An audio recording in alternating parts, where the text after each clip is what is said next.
All right, so this will be my new strawberry raised bed garden. The old strawberries I'd put out in the native pasture that we plowed up 3 years ago, and I bought lots and lots and lots, probably $100 and some worth of strawberry plants, and we had a couple of incredible years of production on them, which I was very pleased with.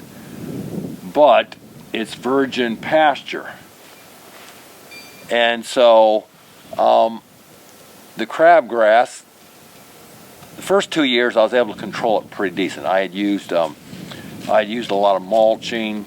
Hey Odin, hey buddy, stay back, buddy. I know, don't get in my garden. That's a no-no. That's a big no-no, Odin. I know. I get on camera and you get all jealous, don't you, buddy?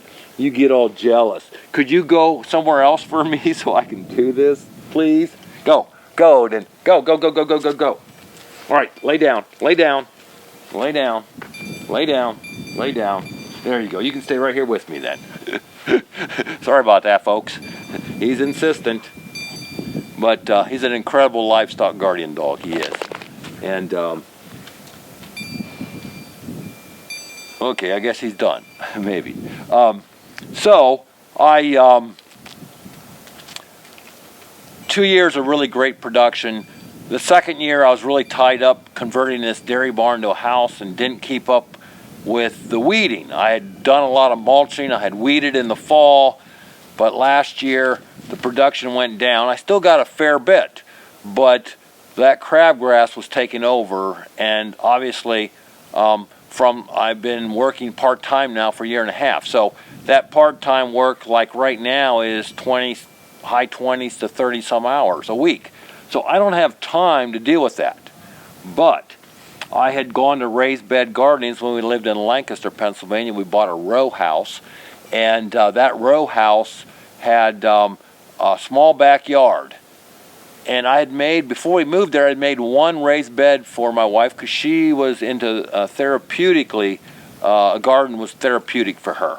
For me, it reminded me of childhood and hated weeding and dealing with the heat and all that in the summer. And so I never really got into gardening after I left home. That raised bed, that one little raised bed I made was incredible. And so when we went to the city, we converted most of that backyard into raised beds, and a fish pond, and a garden shed. And in that little area, I just grew incredible amounts of vegetables. And so, thinking about it this summer and how hard this garden has been here to deal with, I thought, you know what?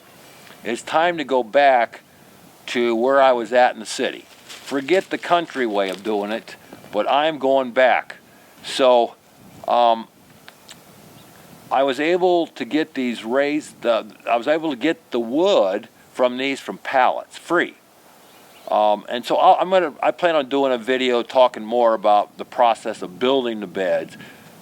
Today I just want to talk about putting the strawberries in here. So the strawberries, I went out earlier this morning and I dug them up from my old strawberry bed. I was trying to get the runners, the new growth that happened this summer, but the weeds are so thick and everything. I just finally decided I'm taking strawberries, trying to get as much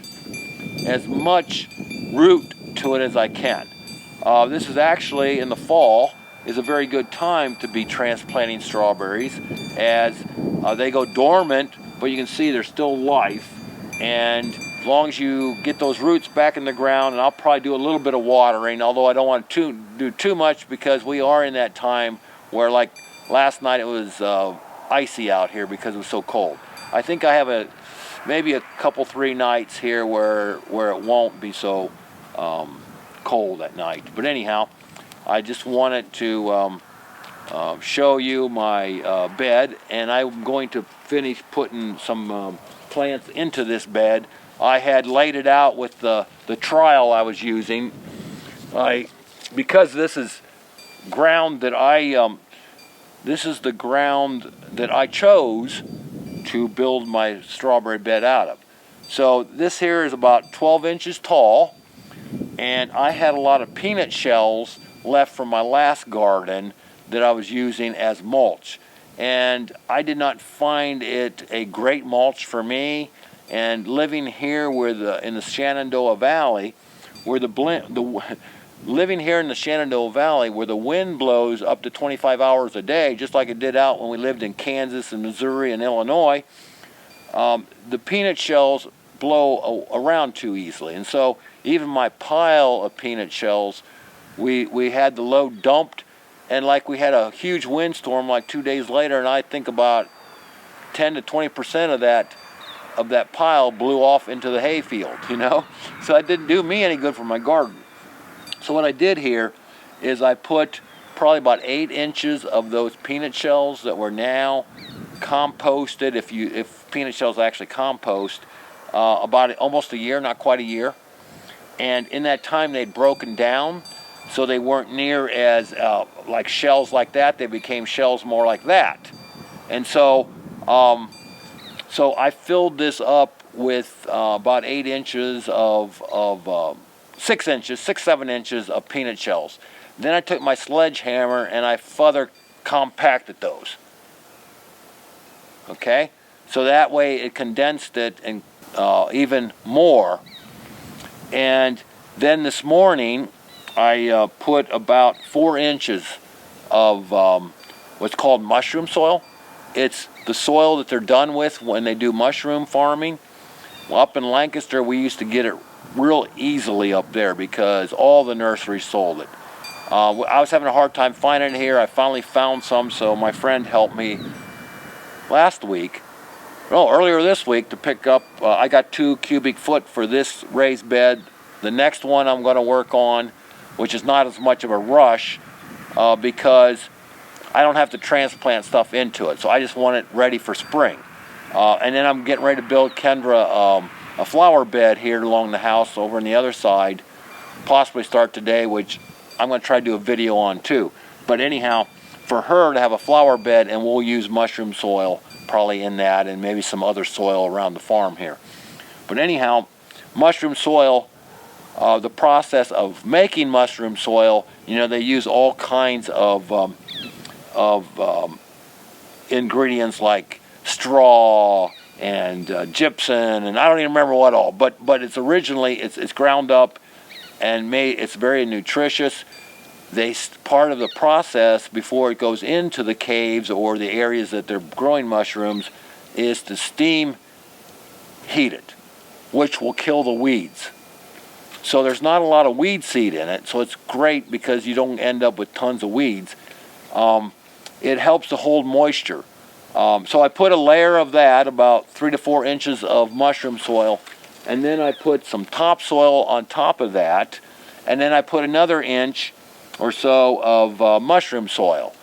In my Lancaster gardens, I did about a 50-50 mix between topsoil and mushroom soil, but I just had not gotten the mushroom. I hadn't gotten the topsoil yet to really mix in there, so I bought a few bags to put in here, and rather than mix it all together, I just layered it in here. So anyhow, hopefully in the spring this will take off, and this will be an incredibly luscious green strawberry patch with almost no weeds, and something that, because of the way I've done it, it will not be compacted. Any weeds that do grow will easily be rooted out. So, okay, Odin, let's finish planting strawberry plants.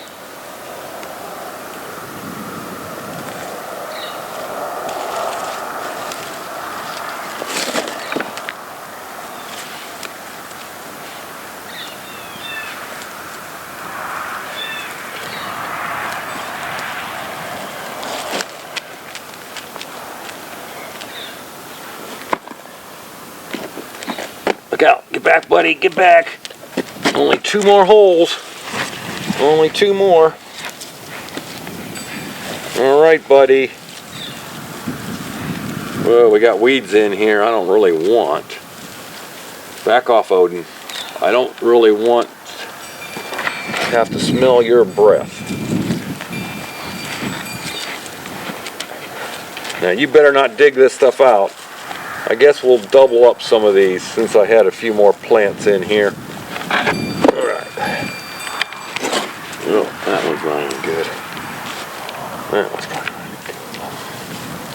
good. This one here's got decent roots. Where are we going to put it? Right in, well, right, yeah, right here.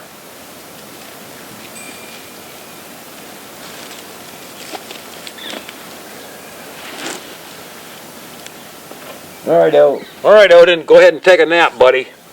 Take a nap. Anyhow, hey, thank you so much for watching this video and have a blessed day. All right, Odin.